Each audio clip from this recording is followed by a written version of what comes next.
Welcome back to my channel Mo blogs. তোমরা কেমন আছো সবাই? আশা করি ভালো আছো, আমিও ভালো আছি। তো সকালবেলা চলে এসেছি আবার নতুন একটা ব্লগ নিয়ে। তো তোমরা এনজয় করতে থাকো আর দেখতে থাকো। তো সকাল সকাল এখানে এসেছি এইগুলো পরিষ্কার করতে। এই তাকটা তোমরা দেখতেই পারছো, আর এইখানে তাকটা না এত পরিমাণে ধুলো পড়ে গেছে, তোমরা না দেখলে বুঝবে না। একদিকে কাজ শেষ করে আসছি তো অন্যদিকে ধুলো পড়ছে, আর একদিকে কাজ করছি তো অন্যদিকে ধুলো পড়ছে। এইভাবে সারাটা দিন আমার কাজ করতে করতেই যাচ্ছে। তো সকালবেলাটা আমার কাজের চাপটা একটু বেশি থাকে, তো দুপুরবেলা রান্না টান্না করে খাওয়া দাওয়া করে তো আমরা তো দুপুরবেলায় ঘুমোই, তোমরা তো সবাই জানো।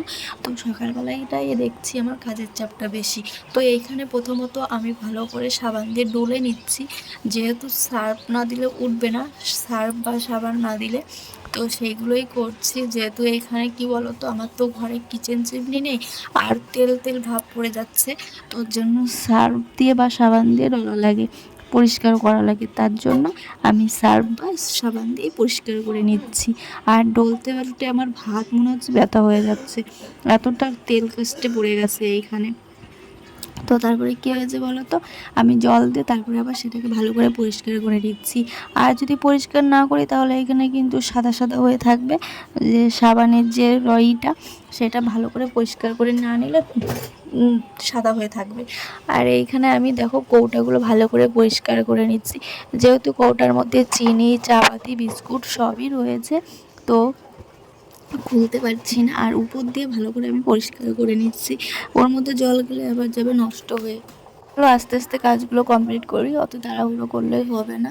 তো এইখানে দেখো তারপরে এসেছি চালের বস্তা থেকে চালগুলো ঢালতে। এখানে চালের বস্তার মধ্যে চালগুলো ছিল, তা দেখলাম যে ড্রামের মধ্যে ঢেলে রাখি, তারপরে আমি ড্রামের মধ্যে ঢেলে রাখলাম।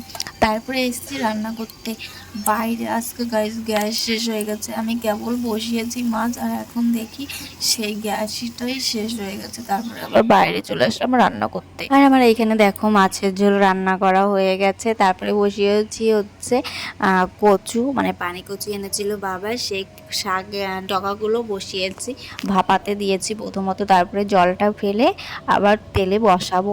তারপরে দেখো এইখানে আমার কিন্তু জল টল ভাপানো হয়ে গেছে, আর কতগুলো কচু শাক দেখো একটুখানি হয়ে গেছে। এক কড়াই বসিয়েছিলাম গাইস, কিন্তু একটুখানি হয়ে গেল। দূরে বসে বসে রান্না করতে আমার ভীষণ গরম লেগে গেছে, তাই দোকান থেকে একটা পেপসি নিয়ে এসেছি। তো পেপসিগুলো আমাদের দোকানেই পাওয়া যায়, আমাদের দোকানে অনেক রকম আইসক্রিম পাওয়া যায়। তো সেখান থেকে একটা পেপসি নিয়ে এসেছি। আর আমার এই আইসক্রিম খেলে না আমার গলায় ভীষণ ঠান্ডা লাগে, তার জন্য আমি খাই না। কিন্তু এত গরম লেগে গেছে আমার যে আমি একটা খেতে বাধ্য হচ্ছি।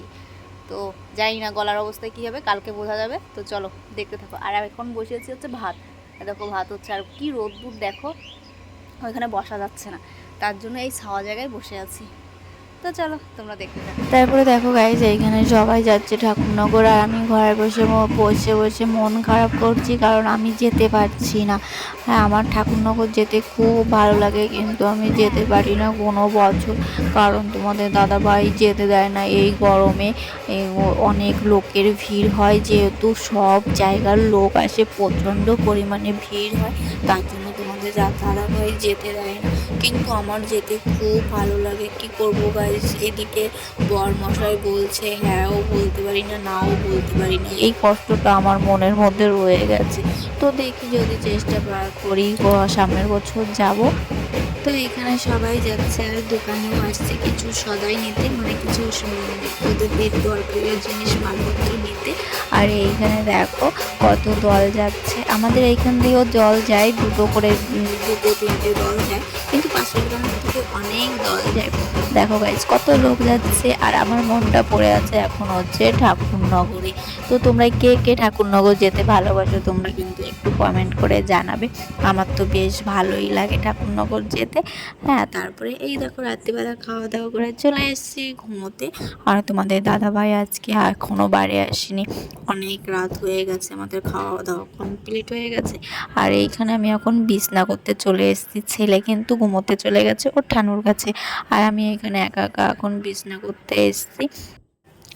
তো এইখানে মশারি টানাচ্ছি, কারণ কি বলতো গাইস, এইবার না মশা হয়েছে প্রচণ্ড পরিমাণে। মশারি যদি না টানাই তাহলে কিন্তু মশা কামড়িয়ে একেবারে শেষ করে দিচ্ছে। আর এখনকার যে অল আউটগুলো হয়েছে ভীষণ ভালো অল আউট, মানে কি বলবো, ঘরে দিলে 3-4টে জ্বালালেও মশা গাইজ যাবে না।